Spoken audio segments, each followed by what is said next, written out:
22A బాధితులకు అండగా BRS Karimnagar లో పోరుబాట పట్టింది. రేకుర్తి, విద్యానగర్, కొత్తపల్లి ప్రాంతాల్లో తరతరాలుగా వస్తున్న వారసత్వ భూములను ప్రభుత్వం నిషేధిత 22A జాబితాలో చేర్చడాన్ని నిరసిస్తూ మాజీ మంత్రి కరీంనగర్ ఎమ్మెల్యే గంగుల కమలాకర్ నేతృత్వంలో బాధితులతో కలిసి నగరంలో భారీ ర్యాలీ నిర్వహించింది. కలెక్టరేట్ ఎదుట బైఠాయించి ధర్నా నిర్వహించారు. 22A నిషేధిత జాబితా నుంచి తమ భూములను తొలగించాలని నినాదాలు చేశారు. అనంతరం కలెక్టర్ కు వినతి పత్రాన్ని అందజేశారు. 30% కమిషన్ల కోసమే పేద మధ్యతరగతి ప్రజల భూములను 22A నిషేధిత జాబితాలో పెట్టారని ఈ సందర్భంగా గంగుల కమలాకర్ అన్నారు. తక్షణమే రెవెన్యూ మంత్రి పొంగులేటి శ్రీనివాస్ రెడ్డి తన పదవికి రాజీనామా చేయాలని డిమాండ్ చేశారు. ప్రభుత్వానికి 7 రోజుల డెడ్ లైన్ విధించారు. వారం రోజుల్లో 22A జాబితా నుంచి ఈ భూములను తొలగించకపోతే కరీంనగర్ నుంచి హైదరాబాద్ సచివాలయం వరకు బాధితులతో కలిసి భారీ పాదయాత్ర చేపడతామని హెచ్చరించారు.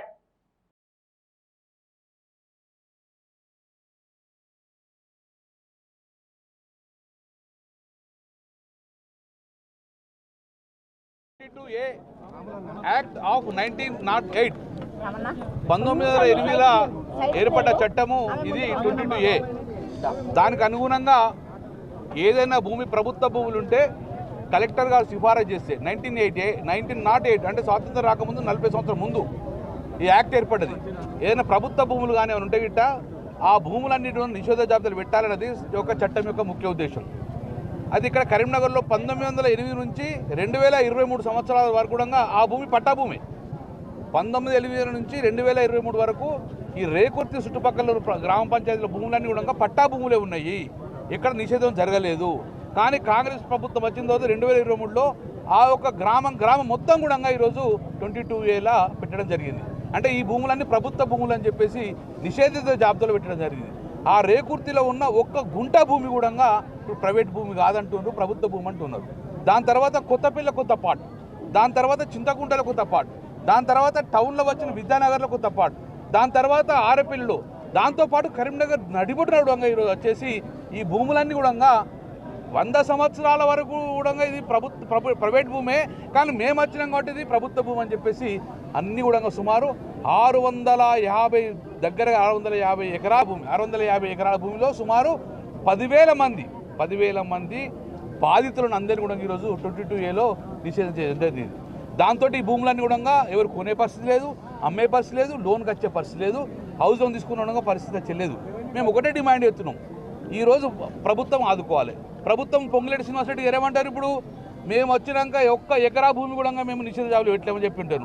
ఒక మంత్రిగా ఇలాంటి రాంగ్ స్టేట్మెంట్ ఇచ్చిండు. ఎందుకంటే ఈ భూములన్నీ కూడా 2023 బీఆర్ఎస్ ప్రభుత్వం ఉన్నప్పుడు ఇవన్నీ కూడా నిషేధ జాబితాలు లేవు. ఇవన్నీ కూడా అమ్ముకున్నారు, చర్యలు జరుగుతున్నాయి.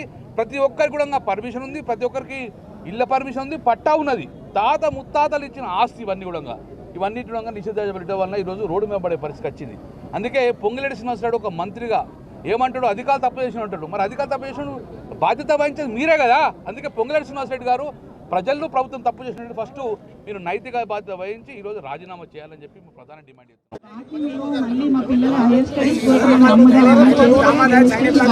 అప్పుడు ఎందుకైనాయండి, అప్పుడు కూడా గవర్నమెంట్ ట్యాక్స్లు కడతానే కదా మాకు రిజిస్ట్రేషన్ అయినాయి. మరి ఇప్పుడే మేము మాకు అవసరం కొద్ది అమ్ముదామంటే రిజిస్ట్రేషన్ కావట్లేదు. మరి మీరు మీ గవర్నమెంట్ ప్రజాపాలన అంటే ఇలానే ఉంటుందా? అసలు ప్రజలను ఉద్ధరించాలి కానీ ప్రజల్ని ఇబ్బంది పాలు చేసుకుంటే ప్రజాపాలన అంటే అయిపోతుందా? పొంగులేటి శ్రీనివాస్ రెడ్డి గారిని కూడా మేము అక్కడికి పొన్నం ప్రభాకర్ సార్ని, పొంగులేటి శ్రీనివాస్ రెడ్డి గారిని కూడా అందరినీ కలిసాం. మంత్రుల నుంచి అందరి చోటు తిరుగుతున్నాం, కానీ ఎవరు రెస్పాన్స్ రావట్లేదు. అసలు ఏంటి అంటే మీకు ప్రజలను ఇబ్బంది పెట్టడమేనా ఈ పరిపాలన అంటే? ఎందుకు వచ్చిందండి ప్రజల్ని ఇబ్బంది పెట్టడం? 10,000 కుటుంబాలు సఫర్ అవుతున్నాయి ఇక్కడ రేగుంటారు, మీకు కనబడట్లేదు. అసలు ఏంటి గుట్లే ఉంటుంది ప్రార్థన అంటే? ఎవరు సపోర్ట్ చేయకుండా మంత్రులు అందరూ ఇబ్బంది పెడుతుంటారండి. దాదాపు 10,000 కుటుంబాల మీద ఈ యొక్క 22 అనే గుదిబండను వేశారు. ఇది మేము పెద్ద ముప్పుగా పరిణమిస్తుందని చెప్పేసి మేము భావించి మేము ఒక జేఏసీగా ఏర్పడి మేము మంత్రుల దగ్గరికి వెళ్ళడం జరిగింది. పొన్నం ప్రభాకర్ గారి ద్వారా రెవెన్యూ మంత్రి దగ్గరికి వెళ్ళి హెచ్చరించడం జరిగింది.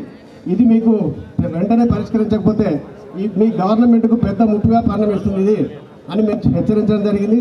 ప్రతి జిల్లా కలెక్టర్ పలుమార్లు దాదాపు ప్రతి వారం మేము వచ్చి వినతి పత్రం ఇచ్చి వారిని కూడా హెచ్చరించడం జరిగింది. వెంటనే క్లియర్ చేయమని చెప్పి మేము కోరడం జరిగింది. కానీ సంవత్సరం పాటు మమ్మల్ని తిప్పి ఇది వాళ్ళ గవర్నమెంట్కే పెద్ద ముప్పుగా పరిణమించే పరిస్థితి ఏర్పడింది.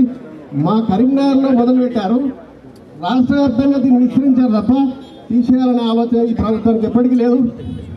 మాది జూలైలో పెట్టారు, డిసెంబర్ నుంచి లక్షలాది ఎకరాలు పెట్టారు. అంటే వాళ్ళకు తీసేసే ఉద్దేశం లేదు, కంప్లీట్గా మా యొక్క భూమిని ఆక్రమించే ఉద్దేశంలో ఉన్నారని